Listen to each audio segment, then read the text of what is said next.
the main event. I'm your humble host, Stephen McCollum, and of course, you know him as 17-year.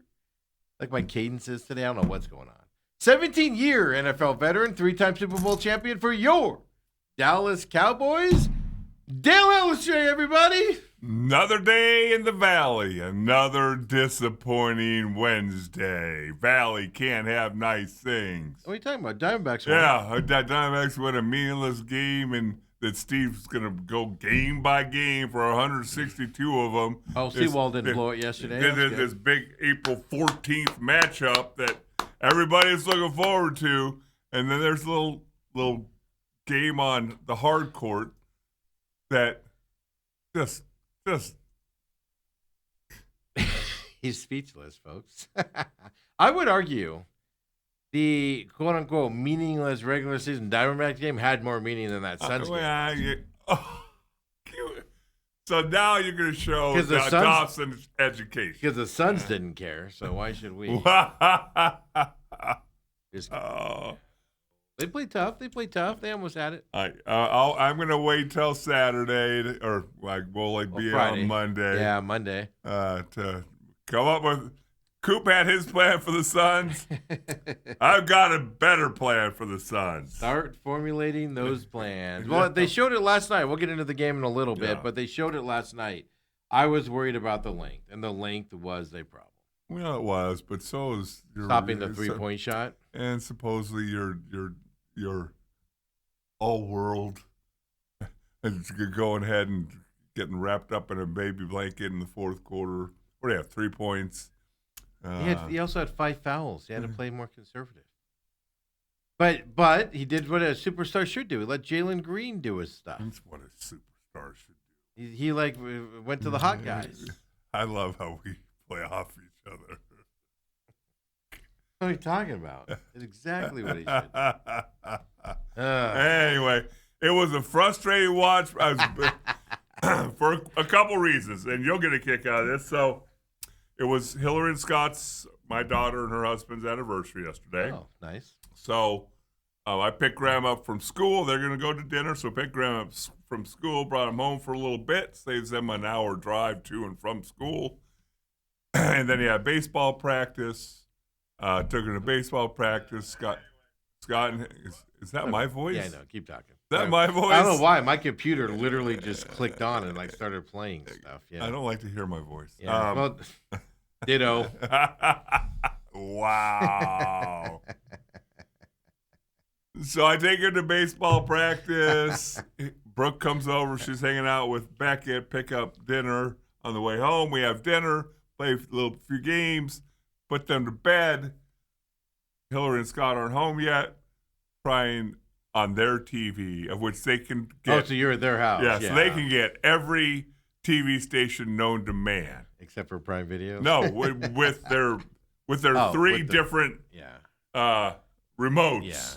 I'm like, no, and Scott every time, like, so you start with this one, hit that thing twice, then you go to this one, and then you put that down, then you go to this. I'm like, I'm done. No, that's too much work. That was the old school way of doing it. Now you can combine everything into one universal remote. Not what they have. You just have to pay for it. Yeah, they got something.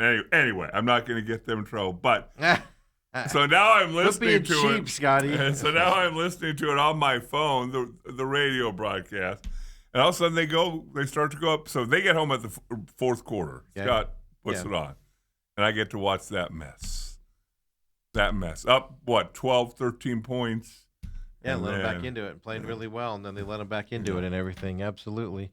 We can go wherever you want to go. No, it's not. You're disgusting. So what was frustrating about it? Just the TV? You had to watch it on your phone? You had to listen to it on your phone? Listen to it on my phone. The game, there was nothing good about it. Nothing? Well, you could say that Portland looked good. That was one thing. Gotta say, it's the first time I ever saw that Avita play. Yeah, those. Yeah, you're kind of a shocker when you see them. But no, what I thought the Suns would be able to do, and we'll talk about it coming up. We don't want to start off negative. Oh, we don't. We always like to end negative. That's Dale, folks. That's Dale starting off negative. But we don't want to start off that way. Okay. NFL draft show coming up. A week from tomorrow, 4 p.m. here. We're trying to work out the details. Has he not been in contact with you? No, I haven't heard from him. I didn't reach out to him yesterday. He's coming out. He's coming over here Thursday. Oh, tomorrow? All right. Tomorrow. Tomorrow's Thursday. I know. But we don't know where we're doing it yet. It's either going to be here or it's going to be someplace else. But we're doing a draft show, 4 p.m. Next Thursday. Bruce Cooper, me, Dale, maybe some special guests. If they ever, make time for us lonely slum people over here and everything. But it's going to be fun doing some draft stuff. Started working on some players' stats and stats for graphics and things like that. 4 p.m. It'll definitely be on YouTube live. We're going to stream it there. We're going to start that testing and everything to make sure that's good to go. Robat TV, most likely live, but we have to see what software and where we're doing it at and stuff like that. So just be ready for it. While you're watching the draft, you get tired of those guys bloviating with who's the Mel Kiper talking. He's probably still going to be talking about Shedeur Sanders and how he should be a first-round draft pick this year. You're going to get tired of that stuff. Then tune into us. They're coming up a week from tomorrow. But the thing that bothers me the most, before we get into Diamondbacks and Suns and things like that, Masters ratings came out. Drew Alar visited the Cardinals yesterday. Is that not the most frightful thing you've ever heard in your life? I've seen that young man play football in person. Yeah, you've seen him in person. Yeah. I've seen him on TV way too much. Why are you bringing a third or fourth round draft pick in for a visit? Okay, that was one of my questions. You get 30. You can each team can bring in 30 guys. Just in case he's a second rounder and you can take a chance on him. You're not going to be a first rounder. If you take a first rounder this year, this is where the move up for Ty Simpson bothers me, is you will take yourself out of the market for next year. In theory, now you don't have to, but in theory because you're not taking a first rounder and then taking another first rounder. Cardinals have obviously done it before, but it's rare that it happens. And I don't even know if a second rounder, especially a high-level second rounder, you're not drafting somebody else next year either. To me, a second rounder is your project guy that can be up and running in 2-3 years. So to me, this is like you said, a third or fourth round type of kid. Why are you even bringing him in? A top 30 visit. And then why are you even working out the guy? Because did you not watch Penn State football last couple years? I saw him play against Ohio State in person. That's a tough matchup, Ohio State, though. Not good against the good teams. Maybe he was better against the others. I told this story on air several times. After, not this year, but the year before, whatever year their bowl game, their playoff game. Talk about Penn State? Penn State.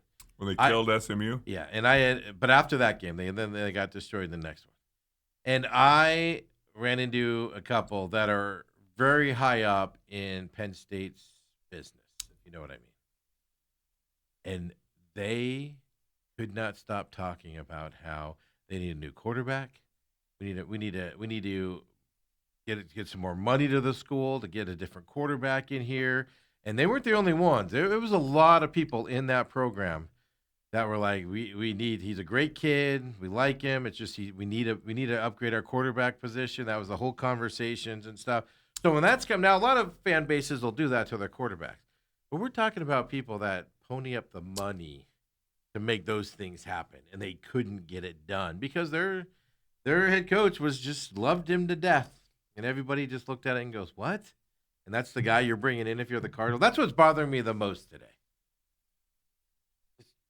Decision making by the Cardinals, it just seems a little off lately. Or is it a smoke screen? Well, what do you smoke screen a second, third, fourth round draft pick? What smoke screen is? That's the thing. What are you doing right now? Let's look it up. I didn't even look it up. I didn't even think about that. But I do know nobody else is bringing him in, No. Let me look up draft range here. Expectation, let's say. Here's the first headline. Top draft prospect has Penn State QB Drew Alar falling to the New York Jets with the overall pick in the fourth round. Yeah. Falling to the Jets' first pick in the fourth round. That's the first headline that you see there. And the Cardinals brought him in. You can have all these guys in here. Like you said, you can only bring X amount in. Right. And you waste a spot with that? Really? And you're trying to figure out, okay, what – sometimes you bring in a guy as a strategy pick. Like, we're going to fly him in, act like we're interested. Yes. We don't want him, but we want somebody else to think we want him. Yes. What did he bring in a fourth-round pick? Yeah. By the way, he's visiting the Steelers today. Yeah. It seems like a Steelers thing to do. It definitely seems like a Cardinals thing to do. Yeah. But that's been bothering me the most with everything else going on in the sports world. And I was like, lead thing today. Steve's annoyance with the Cardinals bringing in probably the worst quarterback in this draft. Brutal. I just don't. Every day you wake up and just wonder what the Cardinals are doing, don't you? So here's the other side. Consensus rankings. People, at least according to The Athletic here, consensus ranking. They're saying Arvell Reese is the number one player in this draft. Doesn't mean he's going to go number one because obviously you have a quarterback situation there where everybody wants the top quarterback there. But they're saying in terms of talent, he's the number one player in this draft. Okay. He's going to go number 2 to the Jets. No, that shocks me. Anybody know who Arvell Reese was before? I'd known drafting? who he was. What number was he? 11. I have no idea. Did you see the Raiders are taking calls for the number one pick? Are the Raiders dumb enough to move out of the number one pick? I don't think they are, but what if somebody comes along and says, That's what I'm saying. You might as well take a call. What if somebody goes, we'll give you the next 30 years. They can only go out 5 years. We'll give you 5 years, all of our draft picks for every draft for the next 5 You years. could pull a Mike Ditka. Yeah. If that's the case, would you pull the trigger and say, Well, all right. I wouldn't because they need a quarterback. Yeah, but you can get one next year when you suck this year. Problem is you have a Max Crosby problem again. By the way, they have Jeremiah Love as the third person in the draft here in terms of talent. Then you got David Bailey from Texas Tech, on that list. Just further point that Jeremiah Love should be the draft pick for the Cardinals with Bruce. Bruce has me coming around on that. And did you see Notre Dame's head coach saying that Love's going to become – he actually not going to come out of the backfield, but actually he can line up as receiver and be a dynamic receiver as well.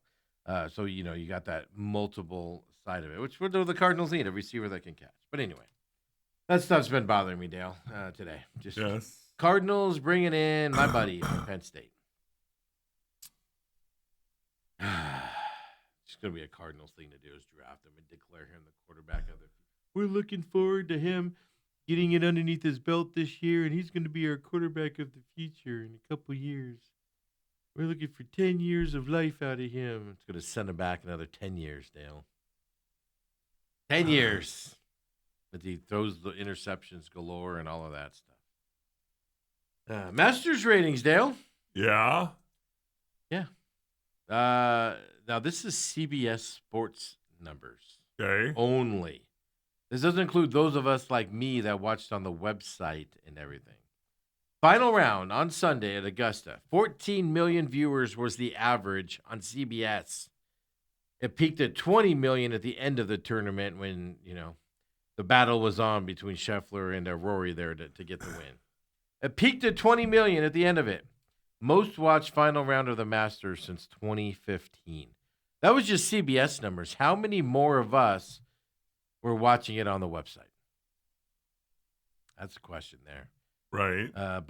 So don't tell me. People go, I don't watch the Masters. That's stupid. Don't tell me you didn't watch it, sports fans. Those numbers suggest you did. Yes. First of all. I don't know why you have to lie about it. Quit lying to us, people. Well, there you go. Anything That's but a lie. So Yep. where does that line up with other major sports? Oh, not even close. Okay. Well, NBA, I'm gonna see. maybe I'm gonna see if I can find. What are you talking about? NBA Finals or whatever? NBA Finals or the World I'll Series. tell you here. By the way, 8% up over last year when Rory won that game against won that round against Justin Rose because that was a down to the last part too last year as well. So let me see if I can find that really quick for you. I won't be able to probably. We're gonna go do do do do do do do. Da, da, da, da, da. Now, keep in mind also, this is the Nelson and Big Data ratings, which everything's coming in at record numbers now. It's NBA Finals ratings for 2025. Let's see. So 10.27 million viewers per game last year for Thunder and Pacers. That was one of the lowest viewed finals in 20 years. Right. Well, Yeah. Pacers, Thunder, yeah. Game 7 drew 16.4 million viewers. And that was the most watched NBA game in 6 years. So overall, it was the lowest, but for the Game 7. So they were basically right there with the Game 7, a couple million less from Game 7 last year in the NBA Finals. Doesn't even compete with the NFL. We won't even look No. You know. But yeah, so they're right there. Oh, that was just Sunday's number, Dale. It's just Sunday's number. Look at the Masters go. Well, I wonder how they do all their ratings because, like, I on my TV, I just pressed record all master stuff. Yeah. I don't like to watch groups or just a whole, or I like to watch the tournament. Yeah. But I heard a lot of people complaining about that Kevin Kisner, who's a commentator, was like lambasting him, going, Why on CBS's coverage is every shot 10 minutes after it happens? Yeah, though they had one shot.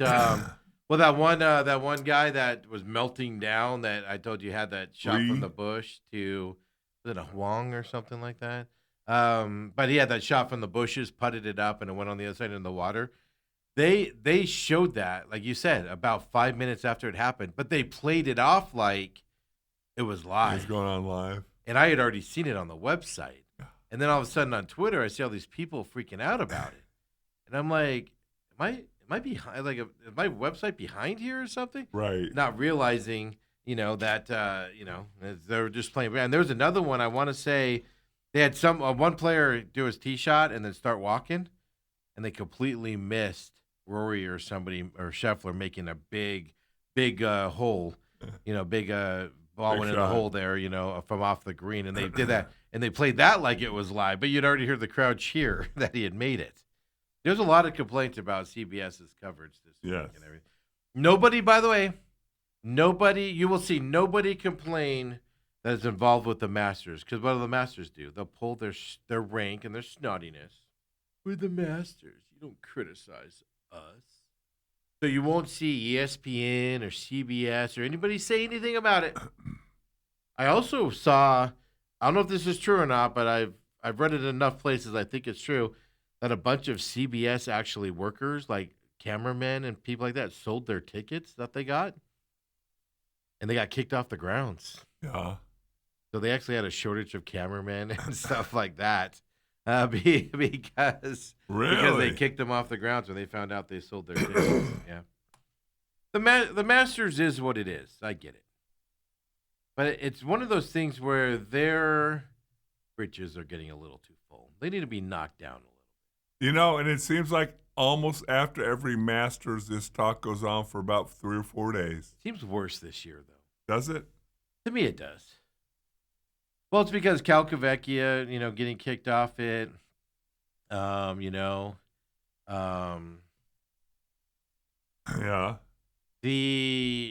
There's some other things that I know about. I don't know if they're published or not. Besides, before around some big guys that were there where they got warnings, the Sergio situation and all of that. The big news around golf here, Dale, is there's a big rumor around Liv. They're making a big announcement coming up here.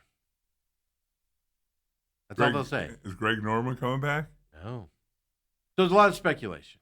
My initial speculation was, that they're just making some announcement, but the latest speculation that I tend to believe is they're going to allow their golfers to be loaned to the PGA Tour for some tournaments and things. Huh. There's only one reason to do that, Dale. Live's gonna shut down. Or are they trying to force some merger With the DP Tour. with somebody? That's the other one. There is they're gonna get basically absolved by the DP Tour, absorbed by the DP Tour, and then just kind of go away casually that way. That's the big rumor around Live right now. Which would if you think about it, Sergio didn't have a good Masters and was kind of grumpy all weekend. Which that's Sergio if you don't know. But John Rahm didn't play well. DeChambeau. And actually, it was weird because DeChambeau, after he missed the cut, he said he's got things going on. It's not personal, and he's not allowed to talk about it. Like he said that in his press conference. I did not see that. Now you put two to two together, like, oh, they've all. There's rumors out there that Liv missed a payment to the players, Huh. which, by the way, was last week, right as the Masters were starting. So yeah. So I don't know. Pay attention to Liv. That's going to.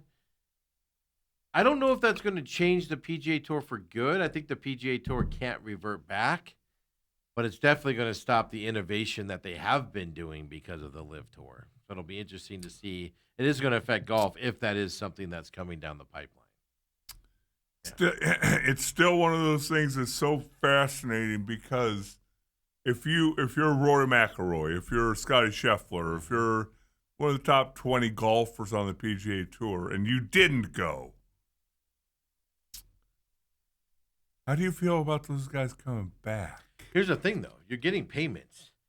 Liv goes under. They're not making those payments anymore. So you're not making that money. You made good money, but you're not getting all that money.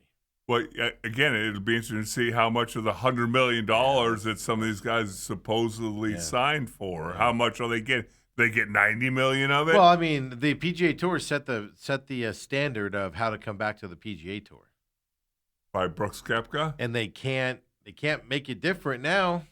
Remember, you had to win a tournament since 2019 or something like that to come back, which will exclude a lot of the golfers on Live. Things like you can't amend that moving forward. You have to keep it the same and make it, or something to that. So it is going to be fascinating to see here. Just rumors out there. Yeah. Rumors, that are fascinating to me. Now they're just going to come out and they're going to be like, we're doing a new tournament in South Africa. Yay. Well, you don't want to do one there. And we're all gonna go. Oh, that's your announcement. Your big announcement. As soon as we start talking about this, it goes back to me, and everything's about me. I know you know that, Steve. Oh, do I ever? But when the NFL struck in 1987, and they brought in scab players, they gently refer to them as replacement players. I mean, let's be honest. Or they crossed the union picket line. They were looking for their opportunity. And I remember there's some guys that I knew, and I was kind of pissed at them. Were you really? As I got older, I realized, hey, I don't know if I had to do that. Would I maybe, because some of these guys, if they got to play 3 more games, they maybe qualify for their pension. Yes. There were so many other things that went into it. Or just an opportunity to play because they knew they're not good enough to make it. They've been cut. Right. And they could step onto an NFL field and play it type of a thing. And some guys, ended up being good enough that teams picked them up and all that. Yeah. As I got older, I got less bitter about it. But at that moment, what I'm saying is that these PGA Tour guys, at the moment, all of a sudden 4 or 5 of these guys come waltzing back. Well, that's the thing. You've won. If Live Tour folds and those guys have to come crawling back like John Rahm and them, you've won. Or do you become less bitter because you're like suckers? And then they get a little bit of a punishment. Yeah, but they're suckers, and they've gotten anywhere from 30, 40, 50, 60, $70 million. Yeah, but they've gotten worse at golf. That's the other thing.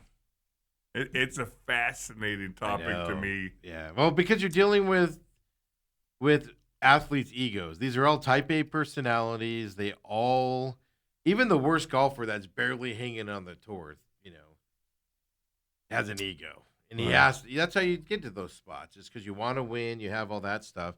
So you're dealing with that stuff. And the more better you are, as you get up to the Rory levels, you know, you're just get bigger and bigger egos. Where, like I said, you have money, you just don't care anymore. So you're just like Rory's like, I don't care. If John Rahm never plays golf again, I don't give a crap. Screw him. Right. And your ego just gets that much bigger about it. So it is fascinating.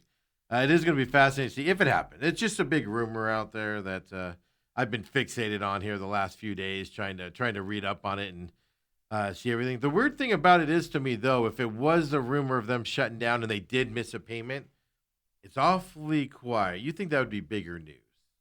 So I'm hesitant to say that those stories are true.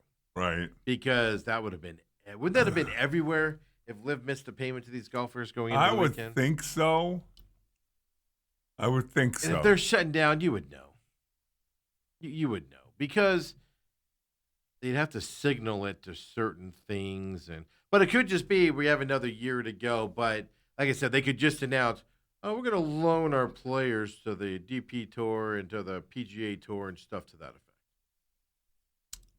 So then the players slowly start getting. So basically, the players can now go back to the PGA Tour, get their punishments. And over the next year, they can still play on the Live while living out their PGA punishment, and then Live just goes away, and then the PGA comes in. So it's going to be fascinating to see what it is. But I don't know. Robert says, I think I figured out who the special guest is next Thursday. He says it's Helly's old partner, Ira, isn't it? Who's Ira? You have a partner named Ira? I've had a lot of partners. I don't know if I ever had one named Ira. I know. IRA. It is not Angry Fan. He told us no. I'm just kidding. He didn't really. He just kind of goes, what are you doing? You didn't ask him. He goes, what are we doing? Oh, he'll show up if the one guy's there. He'll show up if the all one you have guy's to there. do is ask him. He'll show up. All y'all do is, he doesn't know anything about the draft. All y'all do is you go, is that guy going to be there? Oh, I'm there. I'm there. I'm totally there. I'm totally there. Oh, is he going to be there? Oh, I'm totally there. That's what you guys do. It's so funny to watch. You guys are like ducks just following him Wow. Wow. You're going there, huh? Robert says if Liv missed a payment, the PGA Tour would be howling from the mountaintops about it. Unless they're in negotiations behind the scenes to bring guys back and things like that. I know, this is why it's fascinating. Yeah. I don't necessarily believe that rumor. It is fascinating to me that the Liv guys struggled so much at the Masters, and then DeChambeau. Then you look at the, I'm between the line. DeChambeau saying, I have something going on, but I'm not allowed to talk about it, and it has nothing to do personal. Right. Well, that means it's a professional issue, right, and stuff to that effect. So I don't know. It's just fascinating. But Liv knows what it's doing by going, we have an announcement coming up, and not saying what it actually, what it could be is kind of. Let's get everybody riled up here. I mean, keep in mind, too, where the money from Liv comes from. Anybody know what's happening in the world right now? Especially that part of the country, that part of the world? I don't know. Anybody pay attention to that? Could be affecting some money situations and things like that, if you know what I mean. So I don't know. We'll see. We'll keep our eyes on it. Yes. Because who knows? It could be nothing. Do you think it's something? Chambly came out and predicted the end of Liv Golf after. Now, the way it was described was Liv's doing a bombshell announcement is how they described it. Oh, okay. You're not saying you have a bombshell announcement if you're announcing a new tournament in Dubai. in Europe, in London. You're just not saying that's a bombshell announcement. A bombshell announcement is we're about to shake the world. Or maybe bombshells announced, hey, Moon Valley has agreed to accept a Live golf tournament. The other thing is in this day and age in 2026, right now, and you're getting money from the Saudi Arabia fund, I don't know if you should use the word bombshell. That's issue number one. Maybe use a different term. They might need a speechwriter He says, I have some pretty good sources, and I've heard that some people have sources that Liv is shutting down. That's coming from a guy that follows Liv and does all the reporting on Liv and stuff like that. Right. So, like I said, it's just rumors. I am fascinated by it. I love when this stuff happens. You love controversy. Where are you? He says he has a different radio name. You're talking about the Angry Fan? Is that who you're talking about? Or the Angry Patriot or whatever angry thing he is today? It always starts with angry. Yeah, Angry Man, Angry Dave, whatever you want. Are you talking about him? He hasn't been invited yet. Because he will show up if we do get the special deal as well. We get the special. I think he'd show up if just you, me, and Bruce. If you asked him. Bruce Cooper? Yeah. I'm like, Bruce? That's who I thought Robert was talking about. Bruce. Yeah, the other Bruce will not be there. His other partner. Did he go by Ira? I don't think he can get off of his job. Don't start. Don't start. I don't think they gave him the time off. I don't think he ever went by Ira. Yeah, Robert's talking about who I'm talking about. Or maybe I just wasn't listening when he went by Ira. No, he's talking about who I'm talking about. Robert, I can 7,000% promise you that guy will not come anywhere near me and show up. Yeah, I think him and Steve break bread probably once a week. They're good buddies. They go to Godfather's Pizza. You would have heard of a murder by now. I have no respect for people that treat people the way that he treats people. It just happened to be me in this instance, but I've heard rumors of other people he's treated like that also, and things like that. So, if he wasn't such a bad person, he would actually have a job broadcasting right now.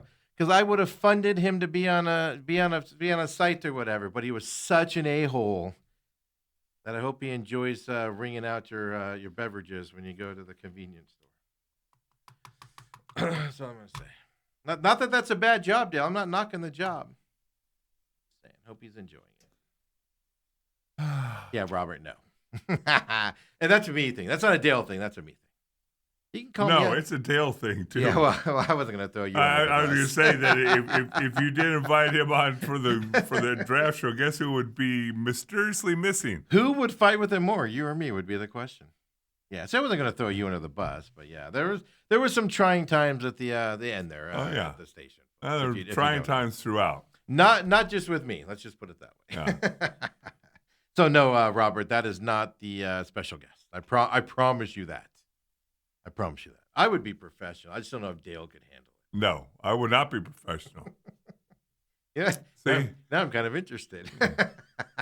Yeah, if I walk in and they're you and him are sitting there all smiling. We're giggling. We're fist bumping. Playing footsie. No, that ain't happening.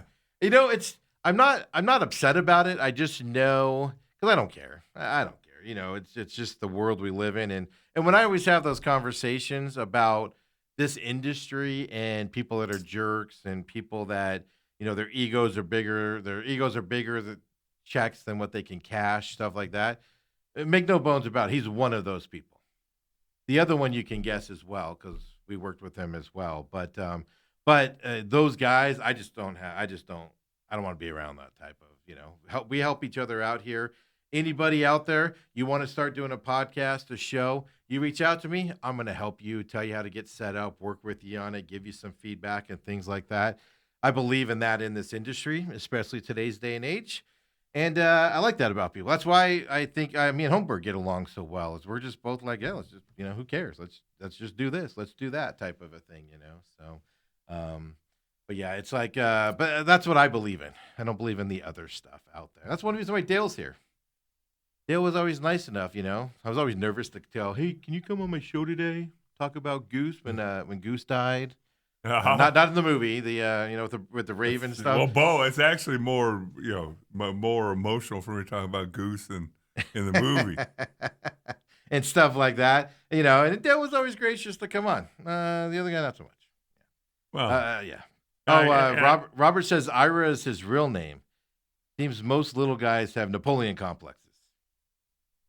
Yeah. pretty much. Well, I mean, here's the secret about this bit. I'll give you guys a little behind the veil here on people that do what we do. A lot of them have giant egos, but they're the most self-conscious, Insecure. insecure humans on the planet. And it's an amazing thing to watch. You know, where on air, you're like, oh, man, that guy's so confident. That guy's so this and that. And then you get off air, and it's just like, you can't do that to me. What are you doing? And it's just like all this negative stuff and things like that. And it's an amazing thing to watch. I get it, but I don't operate that way. I refuse to operate that way. Anybody that works for my company or comes around my company will not operate that way, and things like that. So yeah, but yeah, no, Robert, good guess, but you're wrong. You're wrong. I still think that Steve, as far as I go, feels bad because he corrupted my grandson. No, I don't care about that. I'm just.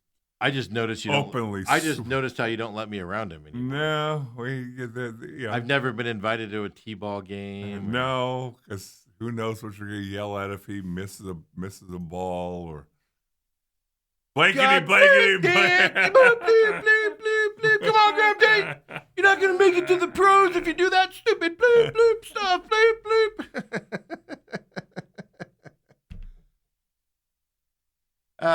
Geez. Actually, because we were looking, he wanted to see pictures of what my mom looked like because he met her when he was like young. 2. Yeah. And he wanted to see pictures, and then we got a couple pictures of him and her, and then one of the ones that was, as I was going through the slide roll was at the old radio station. And I go, do you know where this is at? And he goes, that was James and Big Steve. Yeah. Well, I'm telling you, when I was at that SCA game last year, and he was there with Kendall and Brooke, your wife, and your son-in-law's family. I don't want to name them, but when he was there, I mean, he recognized me right off the bat. Mm-hmm. And I literally was like, "You remember me?" He's like, "Yeah, I remember you. You're Big effing Steve." Yeah. Except he said the whole thing. Brooke came home and goes, what did Steve say to Graham? I'm literally like dodging the lightning bolts on campus. On Scottsdale Christian Academy, I'm dodging the lightning bolts. And as most Dobson people, Steve and John in particular, he figured $20 tossed Graham's That's not way. why I did it. What would make it go away? That's not why I did it. Yeah, he's gonna know me as the guy that got him 20 Matchbox cars. Yeah. At the time, they were 99 cents a piece. Yes, that's what he's gonna remember me as. But I know Dale. Dale probably took it. Somebody had my lunch. Yeah, this is lunch for me. Come on back, folks. Main event continuing next. We'll get into some fun sports. No problem.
And we're back here, main event.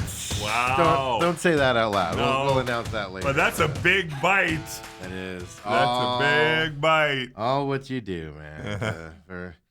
For somebody that's about to graduation trip, I guess you could Yeah. say, coming up and stuff like that. But it's all part of the fun and everything. And part of the fun, do we want to go Suns or do we want to go Diamondbacks? Which one do we? By the way, Jackie Robinson Day in Major League Baseball. Yeah. It is.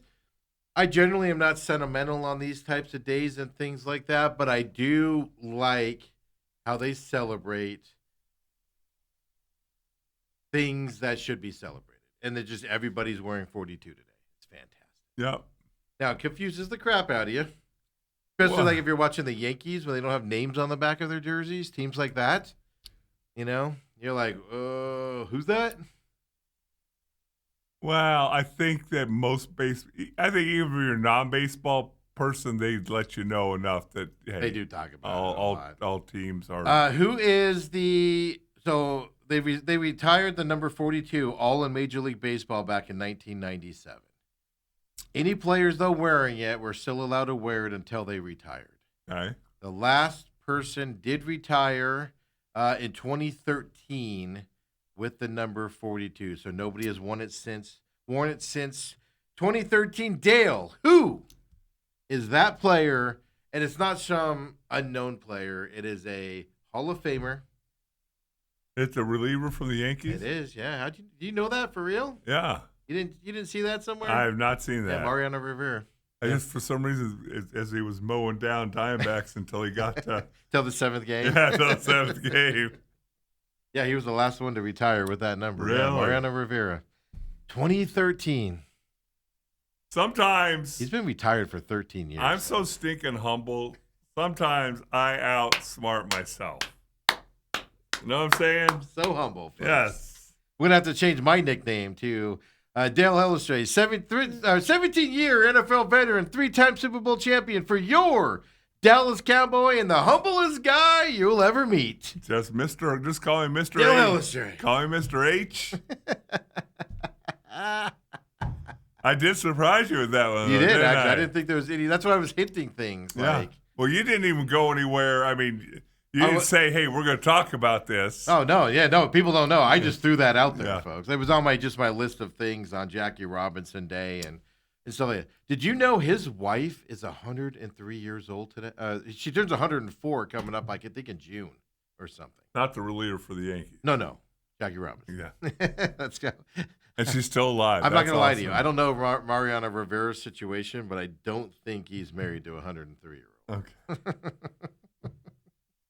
Yeah, she's still alive, and she's 103 years old. Wow. Let me look it up here. It's awesome. She has lived longer without him than she lived with him. Ah, Isn't that nuts? yeah. And keeping it alive, keeping that the flame alive about his history, what he went through, and stuff like that. I think it's fantastic. You know, it's interesting that you said because I distinctly remember Brooke getting up on the morning of whatever anniversary it was, our 27th or 28th anniversary. And she said that. And she goes, "Do you know I've lived longer with you than I did with my parents?" No, I think she said, "I've lived longer with you than I've lived without you." Yeah. Dale's like, ooh, sorry. about Oh, God. that. Oh, that sounds And terrible. now we're 13 years past Yeah. that.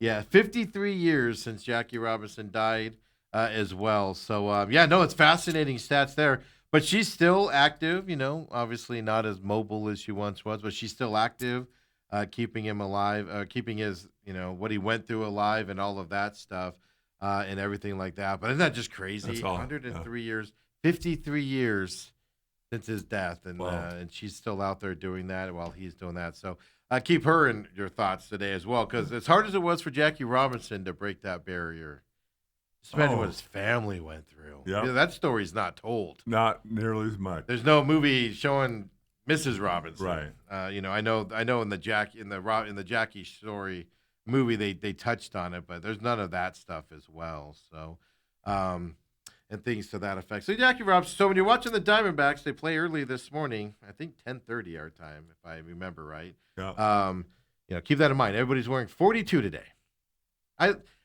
Major League Baseball does does Actually, things like this really well. Actually, real quick, Yep. 9:35. Oh, was it 9:30? Oh, 9:35 was first pitch. That's obviously 12:30 in Baltimore. They have a getaway day on a day when they have tomorrow off. Yeah. Well, maybe Baltimore doesn't. Oh, that's true. Maybe they have to travel. Look, go win the series, right? So let's talk about Diamondbacks. Well, here as before we Yeah. get into that, Oh, yeah. if I say the name Paul Heyman, what does that mean to you? Oh, he's the one of the greatest bald guys ever to be in WWE wrestling, among other things. Was he a wrestler? He's not a wrestler. He's a manager, but he came up as one of those guys and a couple other things that like a scheduler. He found the talent, did the storylines, Okay. things like that. Now he does that a little bit, but he's also like a manager. So he'll go out into the ring and with some guys and stand up by the ring and look all do all that stuff. Okay. Yeah. Why are you bringing that Well, up? because there's a big article on Countdown to WrestleMania 42 On ESPN? on ESPN. You know why ESPN's I literally so I leave to come here before the morning show on 98.7 comes on. So I'll Right. turn on the ESPN radio and get that East Coast morning. Yeah. And the other day Monday they were just, well, wrestling's not my thing, but I'm getting more into it and I'm enjoying it, and I'm like, here's the week of ESPN talent now trying to pretend they really like wrestling because WrestleMania is on ESPN. Oh, I was gonna say, so Unlimited. it's on ESPN. Yeah, it's Okay. on that ESPN Unlimited program, Okay. thing now. So, and I'm just sitting there going, look, lady, that's on that morning show. You don't have to pretend you like wrestling. Well, I think she for does. her paychecks, She does probably because of has her to. paycheck. So that's it's annoying. It's yeah. a 2-day event. Saturday and Sunday. What? Yep. It'll be good. I'm looking forward to it. It'll be great. Championship match between Rhodes and Dale. Orton. The ticket, the thing still stands right now. I will have you these tickets aren't cheap, sir. No. I will have you a ticket. I will drive you there myself. You can go to these events. I will pay for your hotel room. How about if I fly and meet you there? Okay, but you got to pay for the flight. I'm not spending $600 on it. That's half of a ticket price. I will do that for you to go to both nights' events. We will do that. We'll do our show live from Las Vegas on Monday morning. We'll both zoom in to Kobe here at the studio and do the show live from there. It's still there. You can go have fun, or you can sit around and do nothing this weekend and be bored. It's up to you. Okay, so I've got one question for you. I've got a trivia question for you. Oh no! We'll see if you know this. I'm not gonna know it. So this Orton cat, Yep, Randy Orton, okay? 46 years old. This will be his 21st WrestleMania match. Yep. Okay, 21st. Yep. There's been only 2 other guys who have performed in more. Can you name one of the 2? Hulk Hogan. No. Wrong, sir. 2 guys. I know these names. Well, I know the names. It's just narrowing it down because they're obviously big guys. Hulk Hogan's not one of them. No. Because he left and went TNA. Yeah. So that's probably why he missed out on that window. Macho Man Randy Savage. No. One Are they old has school? wrestled in 27 of them. The other one wrestled in 23 of them. John Cena. No. No, he's the host. of the Wrong, show. sir. Oh, they're older? They're older, right? They're the 80s guys. Yeah, they got to be the 80s Yeah, guys. yeah, that's the problem. That's a problem. No, that's not a problem, but we're going to those old school guys like Do you give Hart- up? Hart died early. Undertaker. Is he one of them? Undertaker's wrestling the most.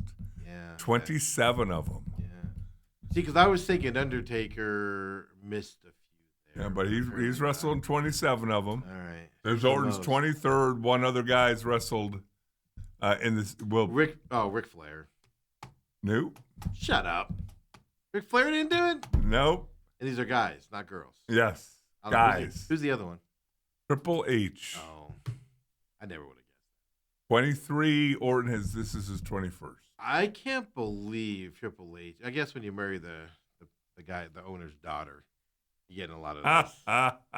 That is true, but that was when he was with his group and all that stuff. I never would have guessed Triple H. Okay. Undertaker. See, Undertaker does surprise me, but he's been there since I was a kid. Eesh, the pallbearer back in the day. That does make sense. Okay. There you go. Look at Dale bringing out the trivia. That AJ Lee. Yeah. You heard of her? No, AJ Lee. Oh, the girl, right? Yeah. Yeah. Her first WrestleMania appearance in 11 years. Yeah. She disappeared for a while. Yeah. She has some kids or something, or But I don't know, but people, they get cut or they can't live the life. Look, being a wrestler, like I know you make fun of it a lot, Dale. And that's why I kind of have fun with you on it. These guys are working 300, 350 days a year doing stuff to get up there. They're all, for the most part now, when they get to this level in their late 30s, early 40s, and they've been working their butt off to get to this level, working a ton. You don't make money. It's kind of like rodeo. You don't make money unless you show up. Yeah. And, you finish a house show on Tuesday in Orlando. Well, there's another one in Atlanta on Wednesday, and I got to get to that one. Hop in your car, your van, and you drive up there and just to get that paycheck, and woo, brutal life. You're hurt, right. You're injured. I got one more trivia question. That's the weekend. That's coming up this weekend. Look, Dale's getting interested, folks. On Sunday, the World Heavyweight Championship. Yep. One of the participants is entering his 11th WrestleMania main event, the most of all time. Can you name the next closest? Well, say who's doing the main event. CM Punk versus Roman Reigns. Roman Reigns, this will be his 11th WrestleMania main event, the most of all time. With the next closest being, you said his name earlier when you were guessing blindly. It's got to be Hulk Hogan or Ric Flair. Yeah, it's Hulk Hogan. It's got to be one of those two guys. Yeah. How's Roman Reigns bigger than Hulk Hogan? He's not bigger. Hulk Hogan left WWF for a while, and he pulled a Michael Jordan if you want to do that comparison. Okay.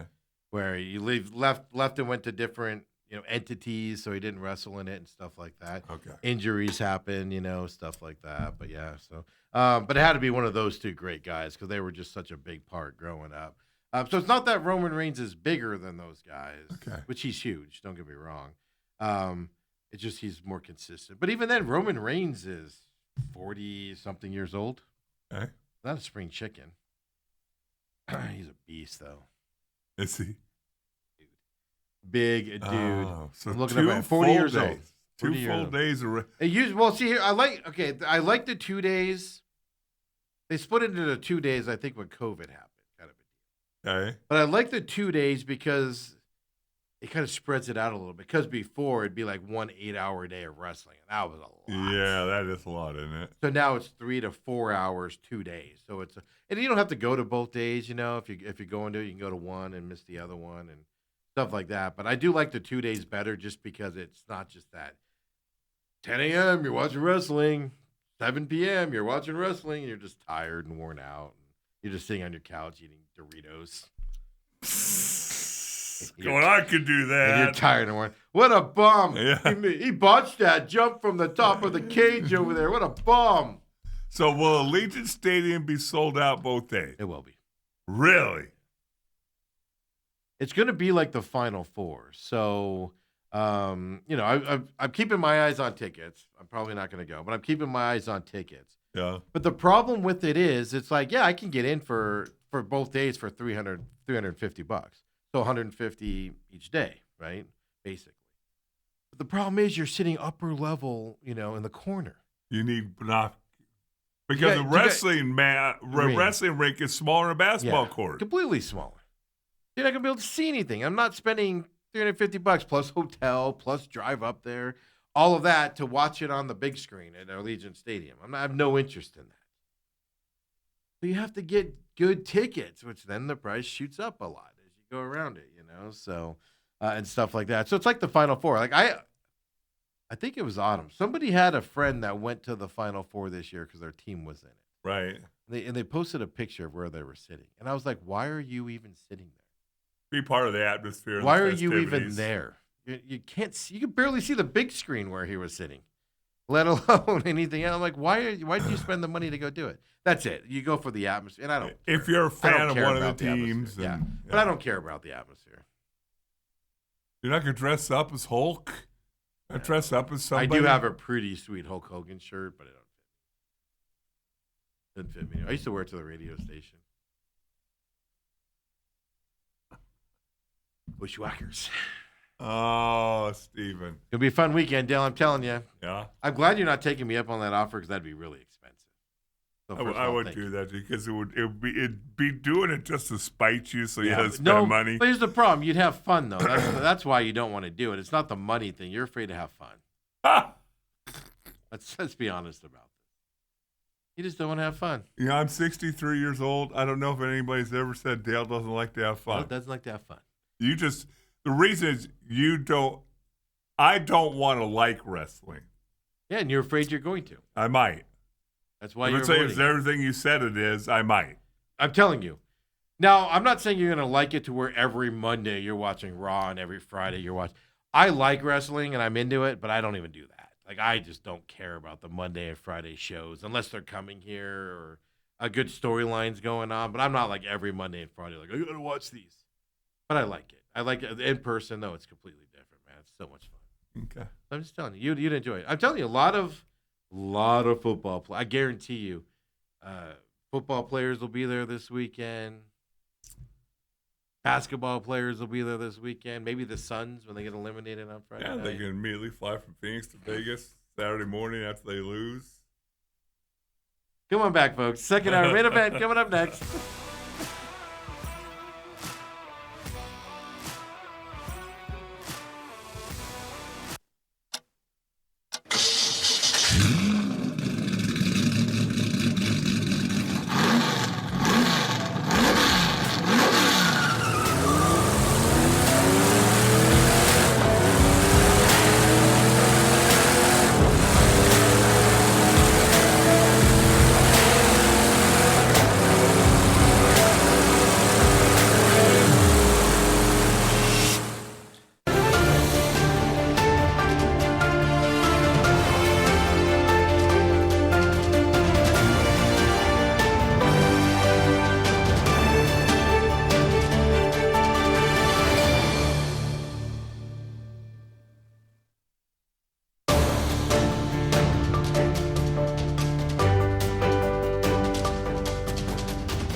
Predicted it. You Second did hour. not. Stop, Predicted it. Stop. Second hour main event is here. Dale Hellestrae, 17-year NFL veteran Dale Hellestrae. Crap, now I got to pay a fine that I didn't say it right the first time. And I'm, of course, your humble host here as well. Dale, second hour, we've had a lot of fun here in the first hour, just trying to avoid the Suns topic. I'm going to avoid it a little bit more here as we are talking. You're going to take off about 9:20 today to go play some golf this week. Only one round of golf for Dale. Only Dale one this round week. of golf today or this week, and I know that disappoints you. You like a little less than me on Wednesdays, Thursdays, and Fridays. I'm not going to lie to you. Pretty much every day. Does the day end in Y? That's the question. Wow, that's my guy. I get to see you twice tomorrow, though. Even though you leave early tomorrow, I'll get to see you again, that's apparently, true. from what I'm hearing. So, as well. But well, let's get into the Diamondbacks win here because I like this Diamondbacks team. The team is fun to watch. Let's talk about that team first, right? They won 4-3 yesterday, held on to win. Merrill Kelly on the mound for the first time this year. And I thought overall, for his first start, 5 1/3 of an inning, gave up the 2 earned runs in there, 4 walks, 3 strikeouts for him as well. You know, that 1 home run for that 2-0 early lead to Baltimore. I like overall what Merrill Kelly did yesterday. Yeah, I mean, we were guessing as far as pitches, probably the 90 count, that 90 pitch count Bruce kind of was thing. thinking 75, and I thought that was low. Yeah. And it ended up being 86. Ended up being 86. And again, you like when it goes smoothly. There's no, he felt something or. Well, we're going to see today, right? No, yeah, but he didn't leave the game feeling anything. How's he going to wake up today? Yeah, which is a great sign. And again, 86 pitches. He gets his win. I think it went about as perfect, unless you say you want a perfect shutout and no runs and no hits if you want that. But as good as you could possibly hope for him. If you're thinking that, you have unrealistic expectations. Yes. I'll even go a step further. The way Torrey babies this team and stuff like that, going 5 1/3, 86 pitches with the only 2 earned runs, fantastic. If he can maintain that going forward, we're all going to be happy. Yes. Let alone, but he's going to get better as it goes on as well for that. So that's the first thing I made my notes on was Merrill Kelly. I wasn't worried about it per se. I was just more concerned, because when Bruce Cooper yesterday was saying 75, all day yesterday I was like, that's low. Even for a guy coming back off of injury, that's low in my mind. And to see him go that far, go to the 86 pitch range and get there, I thought it was really good to see that from him. And don't forget, that's a really good Baltimore team. Oh. They're going to compete for the division there in that AL East with the Yankees and the Blue Jays when it all comes said and done. Your boy Paul Sewald, just doing what he does, Dale. Mowing them down, Steven. This time he didn't make it close. Hey, do you know something, Steve? I'm just about ready to make a prognostication. Oh, no. What would put you the curse do? on him. What would you do if Paul Sewald was voted the All-Star team? Good for him. I'd be happy for him. You would not. I've said this before. You would not. Okay. First of all, and you agree with me, when Paul Sewald goes in, at least at this point still, we haven't hit the point where you're comfortable with him going in a game. No. To where you're not going, hold your breath. Because even if he gets the save, you'd have 2 guys on, 2 hits, make it harder than it should be, type of stuff. So it's you agree with me on that. So I know you give me a lot of crap about that. But my question is always going to be, other than less than a handful of relievers, how many teams actually have that? Hey, okay, game's over. Let's start packing our stuff up. 5 teams? All the good ones do. So I'd say 10 or so. Yeah, 10, 11. Where you just go, all right, this game's over. I think that's more around 5. Really? All right. And I can't name them for you right now. I've been watching a lot of Padres games lately, and that dude Miller for the Padres. Oh dear God, that's what a closer's supposed to be. Tall, you like speed, tall, imposing, but he'll throw a 102-mile-per-hour fastball by somebody and follow it up with, I don't know what the speed is, 80-mile-per-hour curveball, where a guy's swinging out of his shoes about 5 minutes before the ball leaves the pitcher. It's the most amazing, but that's what a closer's supposed to be. And that's also where I struggle with Paul Sewald, is he's not that guy. Now, here's the bigger question for you, if we can procrastinate ahead. Paul Sewald pitches like this and continues to pitch like this. You get Puck back. You get Martinez back. Would love to have that again. What are you doing then? Well, I would love to have that decision to have to make. but why do we think that by the time those guys come back, maybe Sewald did his job and that's the thing. He's petering out. He needs to do his job until July when those guys come back. This is the way I look at it. Paul Sewald needs to do his job for 3 months, and then he can get a break. Oh. That's not asking too much for a closer role person. The one thing that I'm going to say about this team, and again, I hate just breaking down game after game. They're 162. We're going to break down that one call in the 3rd inning. I'm still fired up about that. But this Fernandez kid. He's got to play every day, Dale. This Fernandez kid. He's got to play every day. Where did he come from? Who is he? The minor leagues. I know, but it's like you look at him and you're like, he's 6'3", he's $165. Yeah. Power, base hitting, sprays it all over the field. I mean, you get him into a training table and get him up to about 180. I don't know if you ruin that, to be honest with you. Don't ruin him. Well, boy, come on, 6'3", 180. No, he He can actually can put on handle some that. weight. No, he needs to play every day. Like I said, whether it's DH like he did yesterday, Yeah. give Arenado a day off at third, or when Santana comes back at first, give him a day off. I'll tell you who I don't want to see anymore. Tawa. Sorry, he needs to go down to the minor leagues and work on his game. I'm done with that. Now, here's the thing, though. That might happen because Gurriel is getting a rehab start this week over there with the Sod Poodles over in Texas. It's my favorite. One of my that's favorites. a great minor league. Yeah, them and the Trash Pandas over wherever Jay Bell's running that team over somewhere in the south there. Yeah, Tawa needs. I'm done with him. Perdomo, I'm going to give a little bit more of a leash to. You know, obviously we know what he can do, even though he's only batting 150. We know what. I mean, Marte sore back yesterday. How long's he going to be out with that? That scratch from the lineup with the sore back. Here's my question, Dale. Did it get sore? He got to the ballpark and he felt good. Was doing his warm-ups and he goes, you know, my back's a little sore. And they go, all right, we're going to take you out of the lineup. Was it one of those deals? Because they had him in the lineup and had a scratch. Yeah. I doubt that. I doubt it. Like, oh, maybe it's one of those things where you're like, well, we'll just stretch it out. Let's stretch it out. Maybe he tried to play and then they pull the trigger. History says that's not the case. History says that the Diamondbacks were like, just out of precaution, we're going to sit you today. History says Marte didn't want to play yesterday.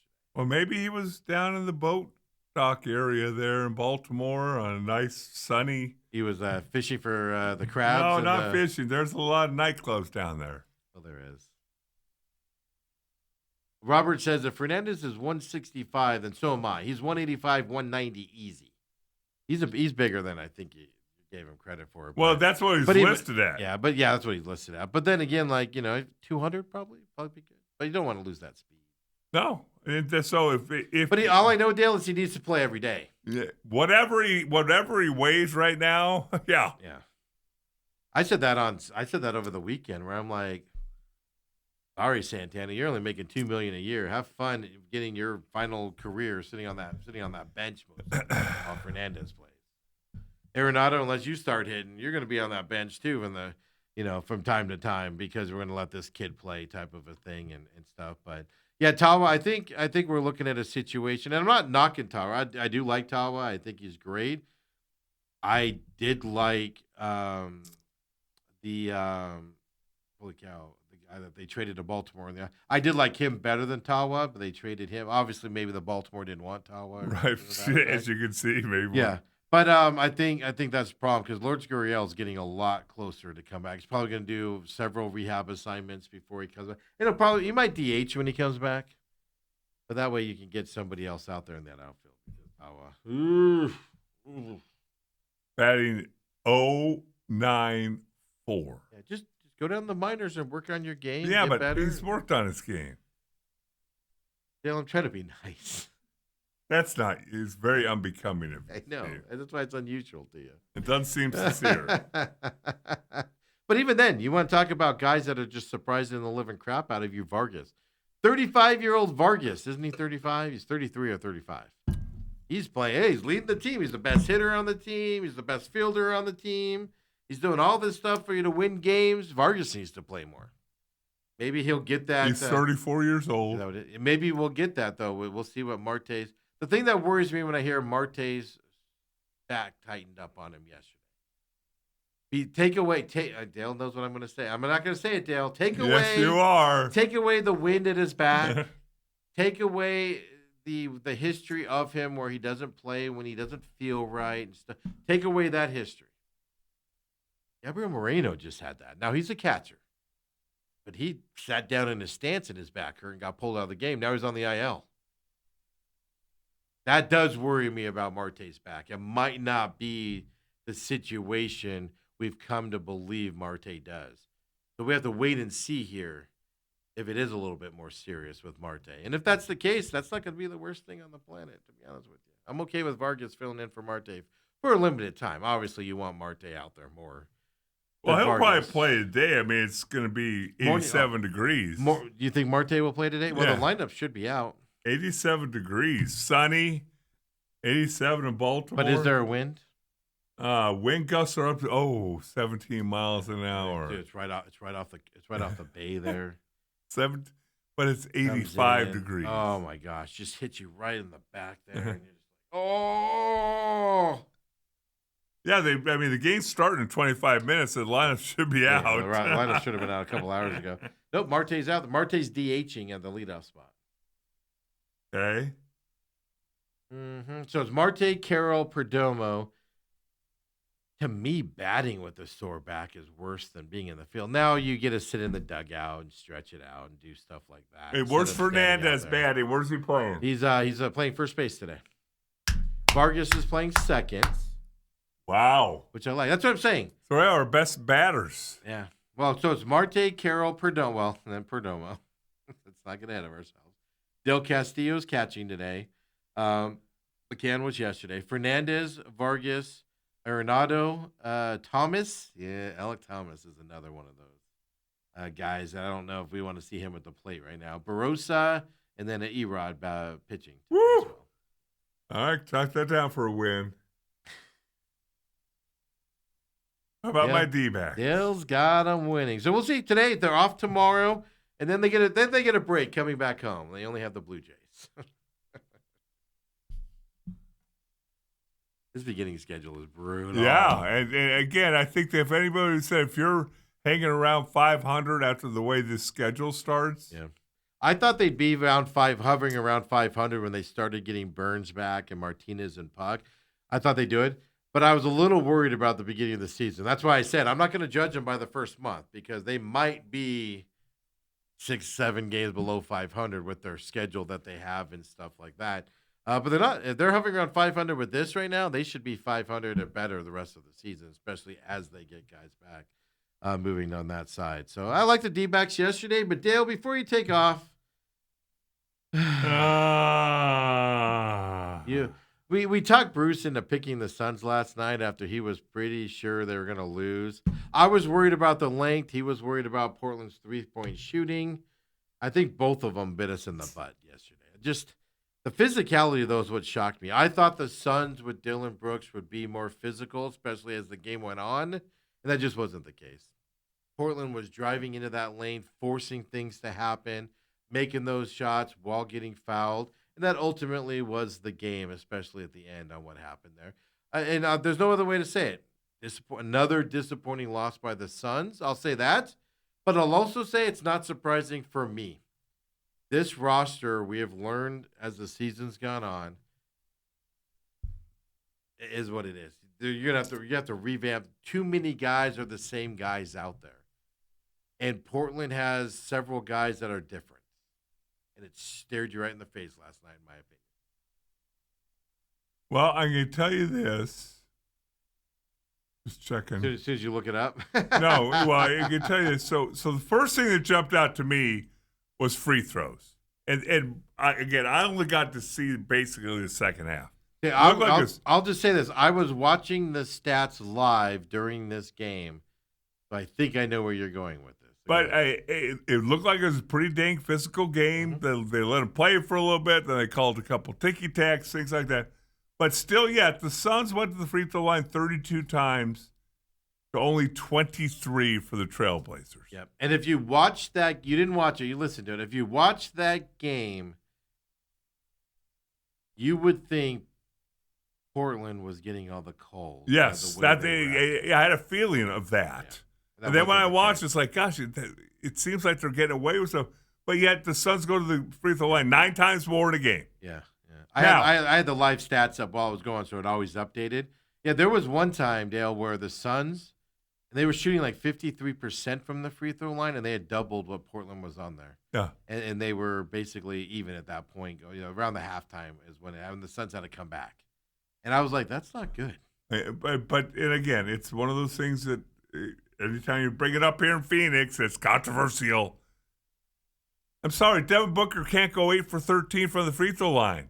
You can't miss 5 free throws as an NBA quote-unquote all-star. The thing that I saw, which fascinates me, because the Suns were at home, how many shots were hitting the back of the rim yesterday? It's And like that they were includes playing free somewhere throws. else. That includes free throws. So that would be like you going to Boston and you play there twice a year and you're not used to their hoop, their hoop setup and the background. Or you're a and Final stuff Four like team that. and you're playing in a football stadium. I was shocked. Even Green's game winner, where he could have won the game, just bricks off the back of the hoop, and it was off the rim, and you're just like, "What? You guys are at home right now." I don't know. Do they change the baskets out for the playoffs? To make it harder? I don't think so.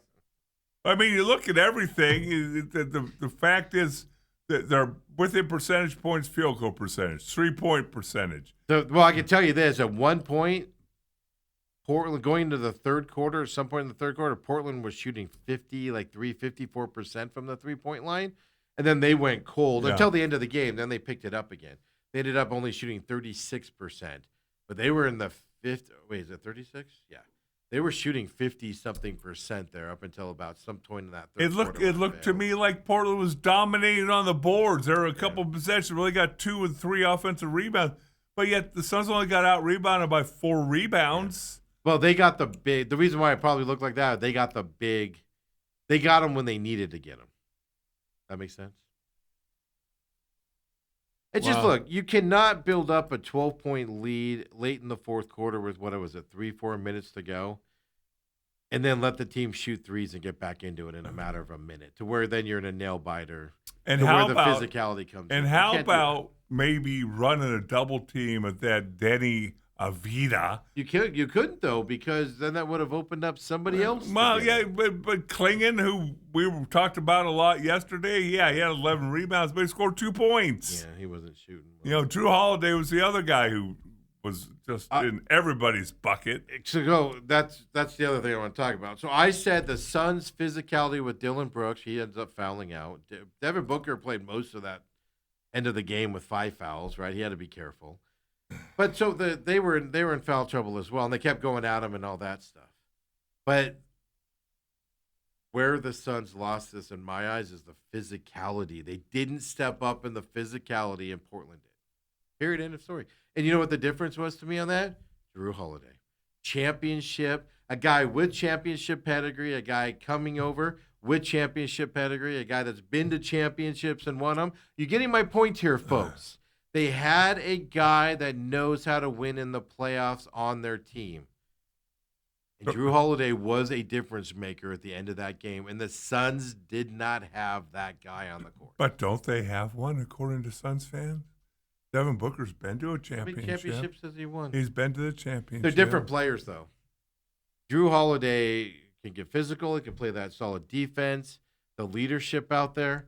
I think that was the difference in the end of that game. I just think I was surprised Portland had that leadership. I didn't think they would have it, and I was surprised they did, and the Suns do not have it, folks. And here's the other thing that I'm watching. I'm over at Scott and Hillary's house. Trying to figure out the TV. Scott they came home, so Scott got on. And I'm banging stuff at their house because I'm like, these guys are all over whatever Suns bringing the ball up the court.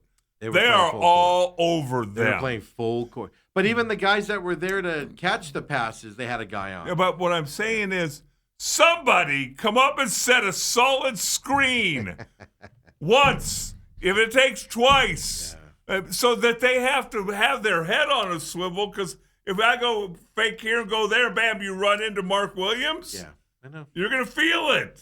You're right. I mean, the full court press told me something from Portland when they were down and they fought back into it.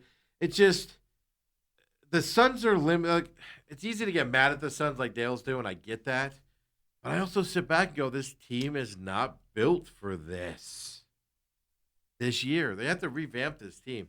You need. Look at what Portland has, right? They got the point guard that can handle the ball and drive all over the place. They got the 3-point shooters that can do it. Suns don't even have that right now for the most part.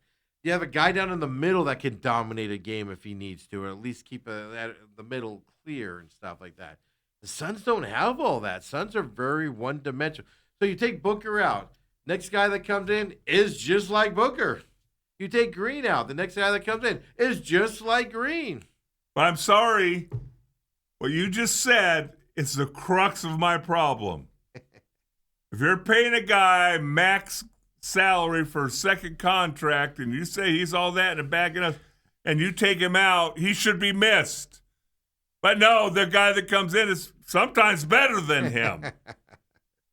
Just a Booker. I hate him in big game situations. I told Scott, I said, 2 minutes left, close game. I promise you, Suns aren't going to win this game because Devin's going to do something to screw it up. He didn't want to take that last shot. Now, post-game interview, he said, I saw a flash, and so he had Drew Holiday on him, and he knew Drew was going to throw the ball back. I'm not going to get mad at Booker for passing that to Green. My problem with that is when Green took that shot, he altered his shot trying to play for the foul instead of just making the freaking shot. That's what I don't like. It come down to that. You don't need to take a three and do it weirdly because you're trying to get the refs to call a foul. Just take your shot and make it. If Booker misses only 4 of his free throws, guess what? They win the game. He wasn't the only one that struggled. But he's the guy who makes the most money, Steve. The Suns ran into a team. Oh, stop. That the Suns aren't built like, and that's their problem. They're also going to run into that on Friday night, by the way. And so, bye-bye, sayonara, adios, amigo. What's disappointing about it is, one, that was at home. Yep.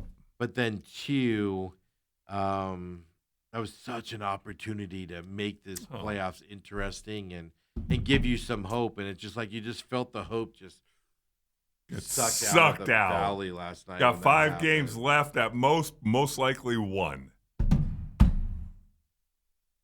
Well, you better win 1 or you don't have any left. Yeah. It's either 1 or 5.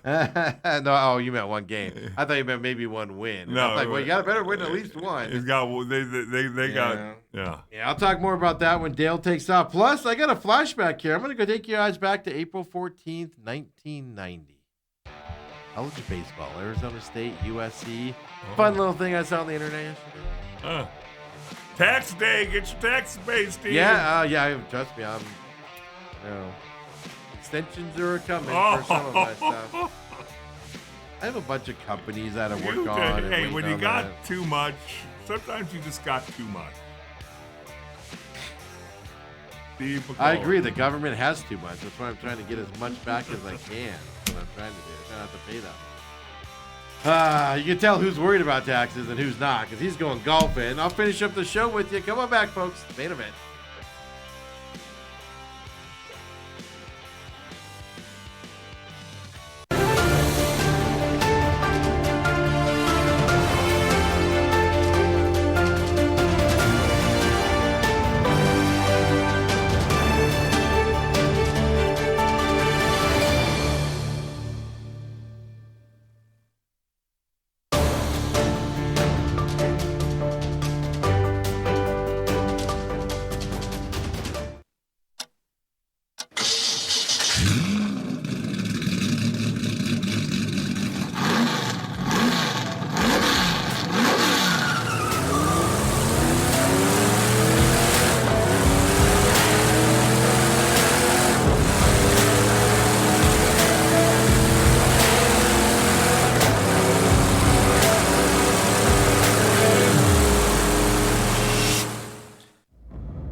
Back here, main events. I'll get you through. Of course, your humble host, Stephen McCollum. I'll get you through the next, whatever time is left here before the end of the show. Of course, McCollum on Business is up on demand right now. Hey, don't forget, if you haven't heard, we do have the YouTube page out there, TME Media AZ, where all of our programming is out here as well. TME Media is the parent company here. It's a company that does all of our production here as well and everything. So, follow us there on the YouTube. Share us with your friends if they don't have subscriptions to Robat TV. Of course, free podcast as well. TME Sports Show on X, or search TME Sports Show on the So on your favorite podcast systems, or just search the main event with Steven, it'll come up. Main event with Dale, it'll come up for you as well. But also just to let you guys know, follow TME Media AZ on X as well. Follow that because that's where the announcements are of where you can find shows elsewhere on demand and things like that. Plus, what we do around here type of stuff. Because now on Rumble, right, the Real Matrix every Friday at noon comes out on the favorite podcasting systems: Apple, Spotify, Google, iHeart, all of those. Well, it also comes out on Rumble now. Rumble.com/user/TME media is where you can find it. But also, our sports programming is on there as well. All the other shows we do, just like the YouTube page, but that does have the Real Matrix over there. Real Matrix can't go on YouTube. They don't tend to like it too much, So it is on Rumble along with our sports programming now. And we've had good success over there. So I wanted to make you guys aware of that as well. Don't forget, you can text us 623-252-6670. Like this person texted in and just said he's disgusted with the Suns. He says that they lost the opportunity and he hopes they lose on Friday night so they don't have to see him play the Thunder and get swept. That seems to be the sentiment around people I know as well. And I kind of feel the same way. Last night was such a disappointing loss that all hope is gone, at least in my eyes, of where we can go forward with this team. And it's just the way this team is built, in my opinion, and what we are looking at. So 623-252-6670, of course. Hit us up on X as well. TME Sports Show is where you can find us. Give us a follow and hit us there up. Robert says, Holiday's also not hated by the dudes with the striped shirts. Two things on that. I listened to some Portland stuff last night after the game. They were complaining about the same thing you Suns fans were complaining about. The refs were against us. We should have gotten more calls. There should have been more N1s. It shouldn't even been that close. The refs kept the Suns in the game. The refs hate us. Just so you know, I thought the refs did a phenomenal job calling that game yesterday as best as they could in that situation. Yeah, you can nitpick it. You can, depending on your perspective. But I thought it was a fairly evenly called game. They let the players play when they want to. There were way too many ticky-tack fouls called last night that I didn't like. Got some guys in foul trouble that probably shouldn't have been. I did not like that, but it also happened on both sides to a certain extent yesterday as well. But it is funny, I'm not going to blame that. Look, it came down to me to one thing. Well, two things. One, you get a 10, 12-point lead and you let them shoot threes and knock them down to get back into the game, and you can't defend that. Shame on you. You should not be allowing that to happen. But then, too, late in the game, like I said, the one team had the playoff mentality and physicality of take the ball to the hoop and either make it or get fouled. That was Portland. I thought the Suns would have it. They did not. Ends up losing that game as well. So going back to the Diamondbacks here as well. So they don't play again until Friday night. We find out tonight, before we go back to baseball here. Friday night, we find out who they play tonight.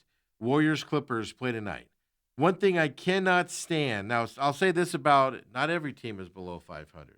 Miami Heat last night lost. If you watched that game, that was a 9-10 game. That actually was a fun game to watch. LaMelo Ball taking out Bam last night with just his leg sweep with his arm. Dirty play beyond belief, right? The Heat were able to have that game. The Hornets came back, tied it, forced overtime, win it in overtime last night. But the Heat going into that game as a 10 seed is 43-39. Tonight, you're going to watch a team that has 37 wins on the season playing this 9-10 game tonight. I can't stand teams under 500 playing, extra basketball. It is my pet peeve. I hate everything about it. No, I get it. Steph was out for a lot of the season, buying all of his jerseys, right, to become the number one jersey sell. I'm still convinced that's laundering of some sort. I don't mean washing of them. I just simply mean, who doesn't own a Steph jersey and they're buying them in those quantities? Anyway, we talked about that yesterday.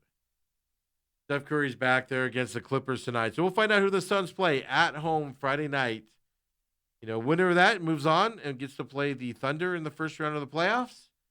Loser of that game goes home and gets the 9th seed there, moving forward as well. So that is happening tonight, as well as I should say, the 7-8 game over in the East. 76ers and Magic playing tonight. Both of those guys are 45 and 37. These are going to be an equally matched team battling it out. I am not a 76ers fan, and I'm not a big fan of them. I also think the Magic are up and down. They're super young. They struggle. I'll be rooting for the Magic in this one. I think this is going to be a fun game as well here in the East side of things tonight. And the winner of them, of course, plays the Hornets as well. Play the Hornets, the 9th seed there to try to get that 8th seed. The loser does. The winner, of course, gets the 7th seed moving forward tonight. So that's your NBA deal. By the way, everything's on Prime Video. I'll say this about Prime Video. I didn't even pay attention to this. It hit me this morning driving in. I don't even know who the announcers were on Prime Video last night. I watched the TV. I didn't listen to it on radio or nothing. I watched it on Prime Video. I watched the whole game on Prime Video. I paid attention to the game on Prime Video. I didn't even have my laptop open to tweet things out. I've tweeted out a little bit every once in a while. I didn't even do that. I was paying attention to the game. I just say all that to say, I don't know who the announcers are. They didn't bother the crap out of me. They must have done good. Because I don't even remember who they are, what they talked about, or nothing. They must have been good. Because usually when I get annoyed with announcers, it's because I notice what they say, and it kind of takes me out of the flow of the game and stuff to that effect. So, I'll say that about Prime Video. Whoever that was last night, I have no idea. Right?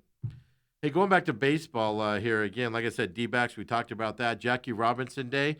D-backs are getting underway here in just a few minutes. If first pitch hasn't happened yet, it's any second now as well. Against the Orioles, a rubber match, as they call it. Diamondbacks will be off tomorrow, come back home, and they got the Blue Jays this weekend here in Phoenix as well. But look, I've said it yesterday, and I'm going to keep saying it to you. I said it earlier in the show as well. Vargas needs to be in the lineup as much as humanly possible. Right now, he's on fire. And when he cools down, it's a different story. Tawa, I really like the kid.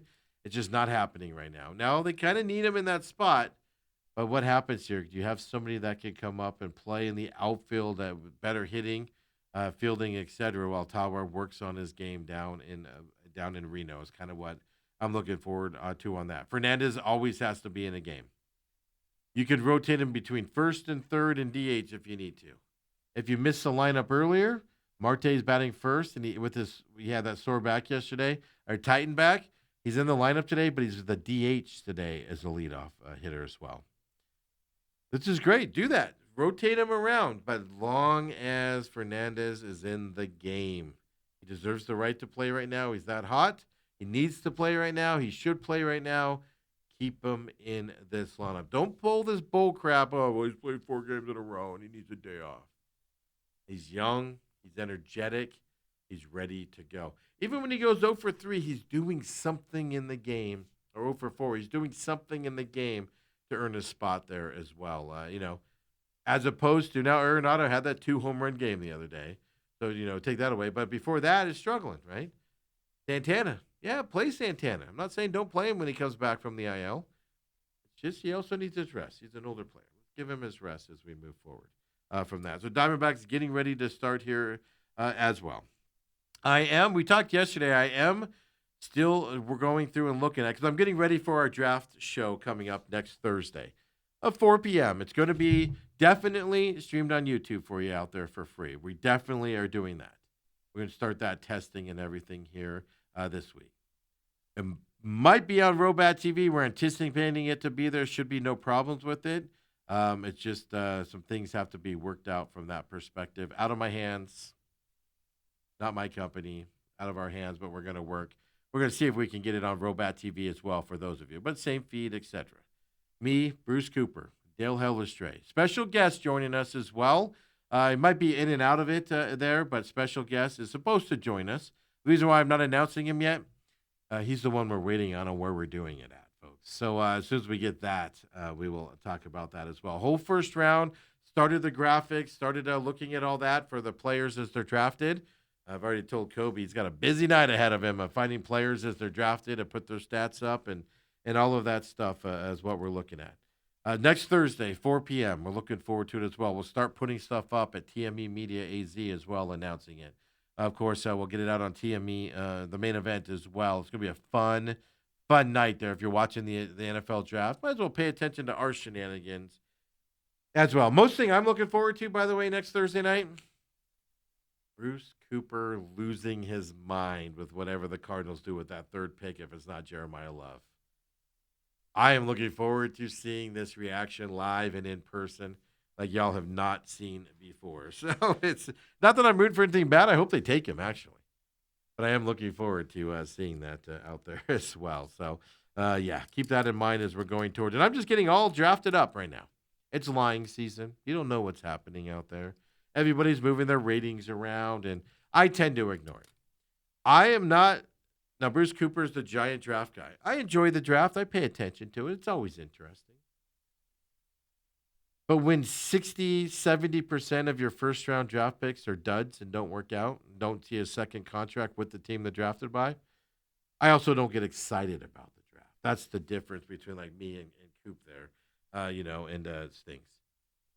It's interesting. I'm going to pay attention to it. Obviously, it's a big deal, but I don't lose my mind about it. Now, they get Jeremiah Love, you might see me lose my mind. You might see my reaction be shock and awe going on that side. Offensive tackle, defensive lineman, I'm just not going to get excited about. Especially with the way the Cardinals have drafted in those positions the last couple of years with injuries. I'm talking about the injuries when they're coming into camp, kind of a deal. But it's going to be a fun draft night, man. It's going to be great to have those guys. If you missed it, we did a draft night a couple years ago and everything. And very successful, high ratings on that at that time and whatnot. And unfortunately, I know, because I was trying to figure out how we looked at some bars to do it at and things.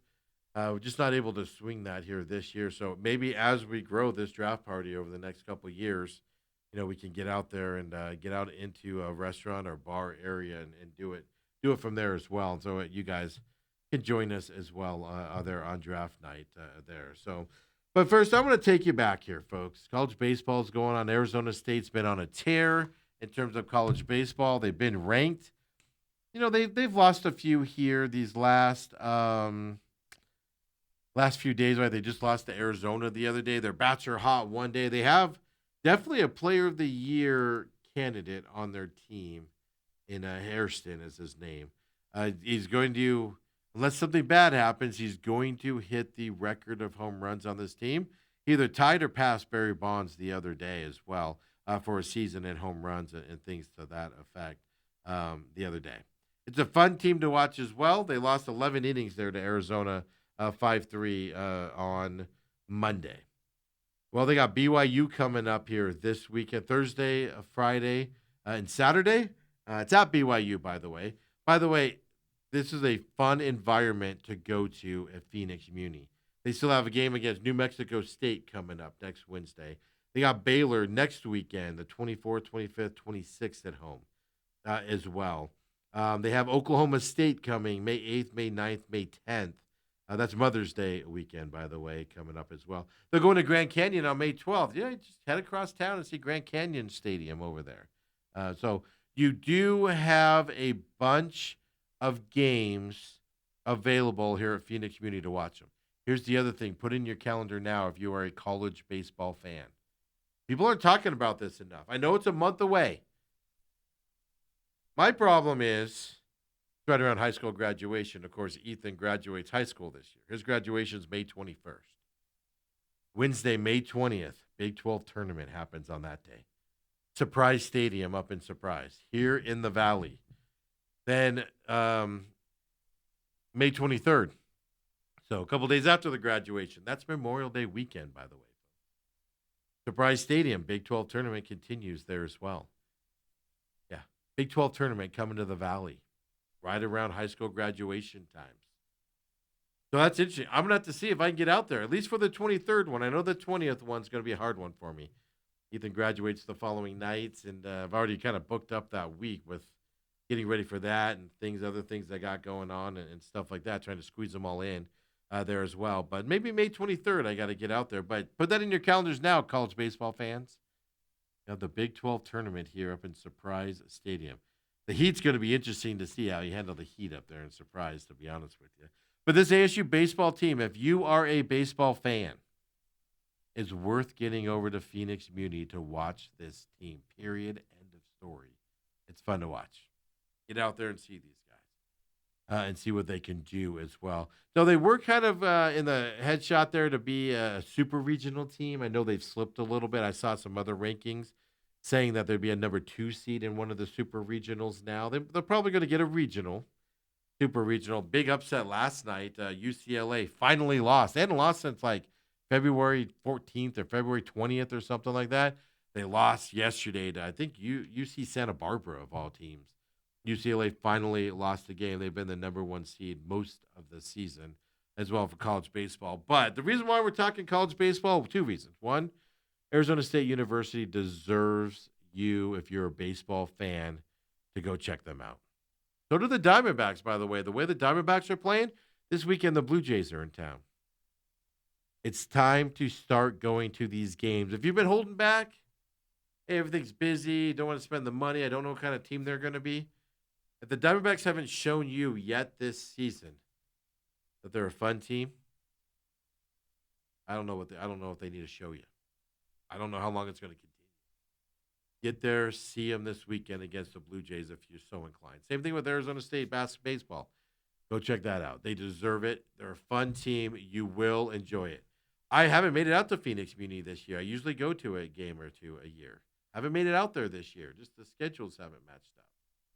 And I'm regretting it, but I watch a lot of them on TV. Man, it just looks like so much fun out there. The way that ballpark's set up, the work that they've done on it is absolutely fantastic out there. But the reason why we're talking a lot of college ASU baseball, besides the fact you need to check them out, I'm going to take you back to April 14th, 1990. This Day in Sports Clips on Twitter. They came out and had this yesterday. About 12 hours ago, they posted this here. We're going to take you back to April 14th, 1990. Arizona State baseball is playing the USC, the mighty Trojans. You know anything about the old Pac-12, there's a bad blood there between USC and Arizona State.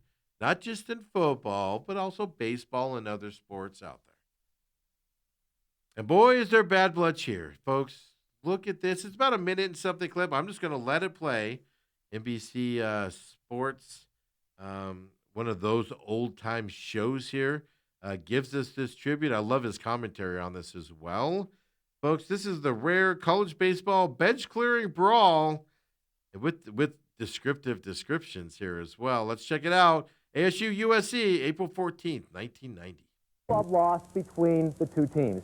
We take you now to Phoenix, Arizona. Arizona State against USC. Sun Devils leading 7-0 when SC's John Jackson steps out of the box. And there you see the ASU pitcher, Kit Yon, pitch anyway. Well, it seemed to annoy Jackson. He charges the mound. Umpire Jeff Jenkins tries to stop him. Both benches empty. You don't see this very often in college baseball. The game was delayed for nearly an hour.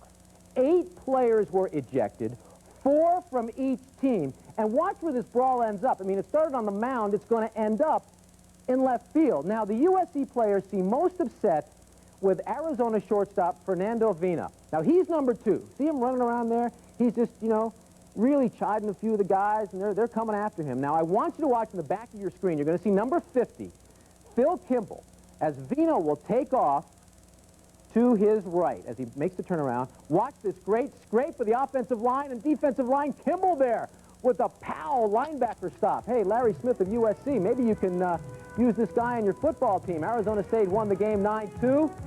Fernando Vina. That's fantastic. I'm sorry. Oh, that's fantastic. That's just the breakdown on top of it. So there you go. Taking you back to April 14th, 1990. And also, look, you can go all the way back to 1990. I just gave you proof that the national people out there, and that's one of those sports rewind shows that they used to have. But They still confuse Arizona State and Arizona. Did you guys catch that when he goes, and Arizona is out there? Yeah, they still confuse Arizona State and Arizona, even way back in 1990 as well.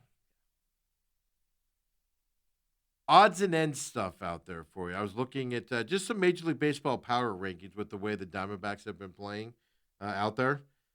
So I went to Yahoo, the Athletic and things, and they haven't updated them from last week. Most of them haven't. Yahoo did update them, though, yesterday afternoon, early this morning. I did update them out there. It's no shocker that most places have the Dodgers as your number one team.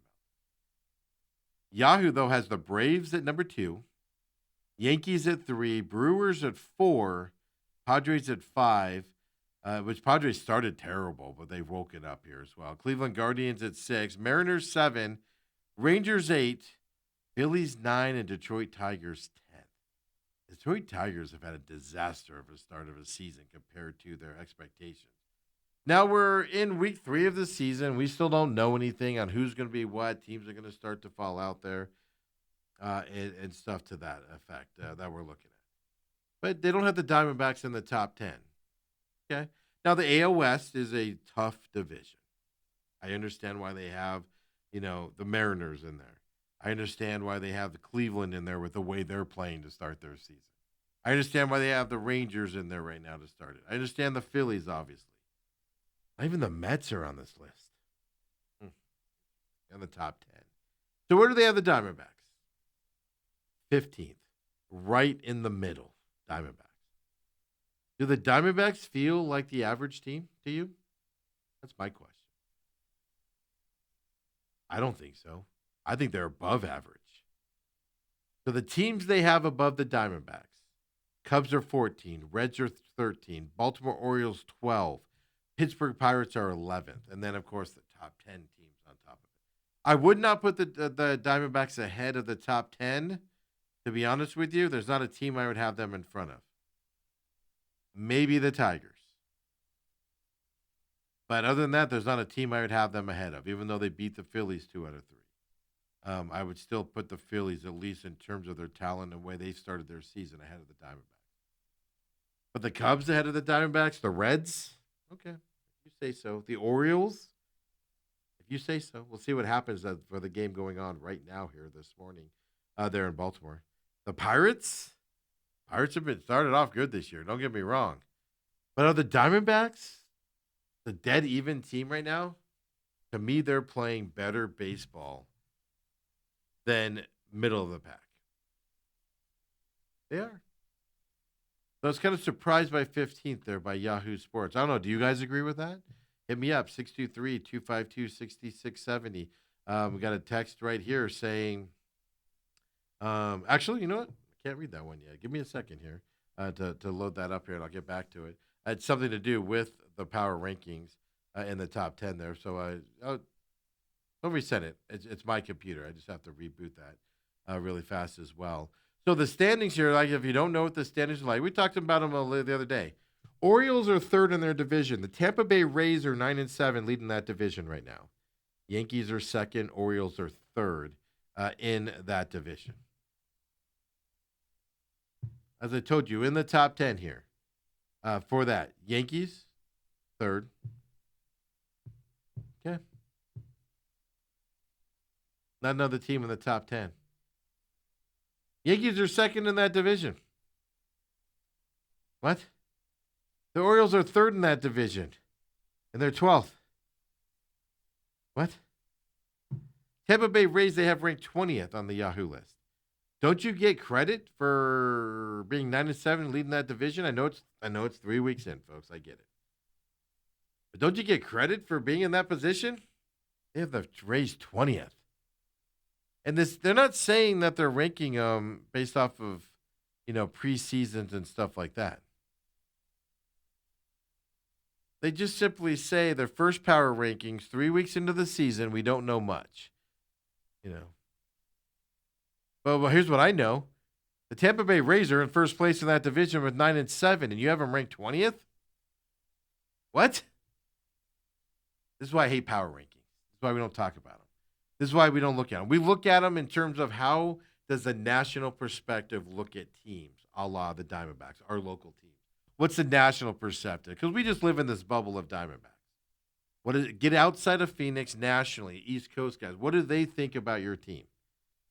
You got to seriously question this here with the Rays 20th here in that division, leading that division. But to me, the Diamondbacks are not the right in the middle team in Major League Baseball. Are the Padres better than them? Probably.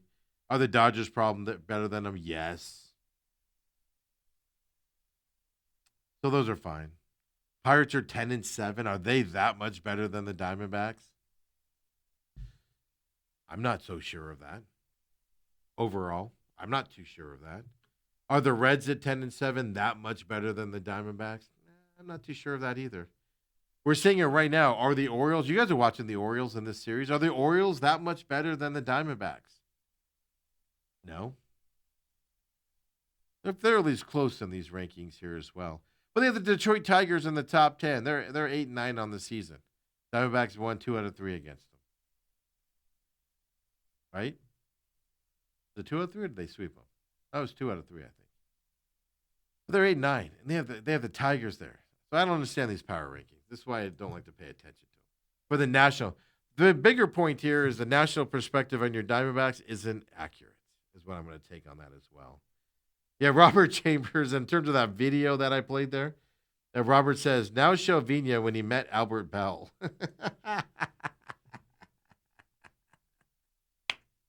He included it there. It's on Twitter for you guys. It's on X for you guys. He tagged us on that. I can't get that to Kobe in time to play this, but that's when Vina fielded a ball and Albert Bell just ran him over in the field. That is one thing that did shock me about that little clip I played there of the Arizona State USC brawl. Man, Vina's like the short guy, like mixing it up. He's like the Chihuahua, right? Mixing it up and, going behind the scenes and everything, trying to sneak up on him. Eventually gets in there. So I do find that a bit funny as well. So, and what we're looking at. So I don't know. Diamondbacks, Yahoo has them power poll. Their first power poll is the 15th best team, right in the middle. I don't get it. Hey, just a couple extra notes for you here as we wrap up on this Wednesday. Don't forget, Pit Stop coming up today as well. Be up before 2 o'clock for you here. TME Media AZ on YouTube. Give us a like and follow there. We put all of our shows up there that we produce and we put out. We do publish and produce a bunch of shows, 3 or 4 of them, that we don't put out. They go out through other entities, but we produce them and stuff. That's why you got to follow us, TME Media AZ on X as well. We talk a little bit about what we do here for those of you looking for stuff and help with things. We'd love to help you out. Even if it's just some advice, I won't charge for that or anything. I talked about that earlier in the show. One of my proud things that I do here around this business is love helping people out and getting them started and getting into this and giving advice, etc. I'm not one of those guys that is prevalent in this business that just doesn't want to talk to you. You're an inconvenience to them. They're mighty and great just because people listen to them. No time for that type of an ego around here. We just want to have fun, entertain everybody. More importantly, entertain myself. That's one thing I love about it. I'm glad you guys come along with me. Oh, man, but I get home and I'm giggling about stupid stuff that happens out there here on the show and stuff like that. That just makes my day out there as well. But other odds and ends as we're getting ready for the pit stop here in just a little bit. I told you, Live Golf. The rumor has it out there. Ryan French from Monday Q Info. He's the one out there saying Live is about to shut down as well with that bombshell things coming up here as well. So just keep your eyes on that. I do see some other prevalent sources. We talked earlier and speculated earlier about Live Golf because there's a rumor out there.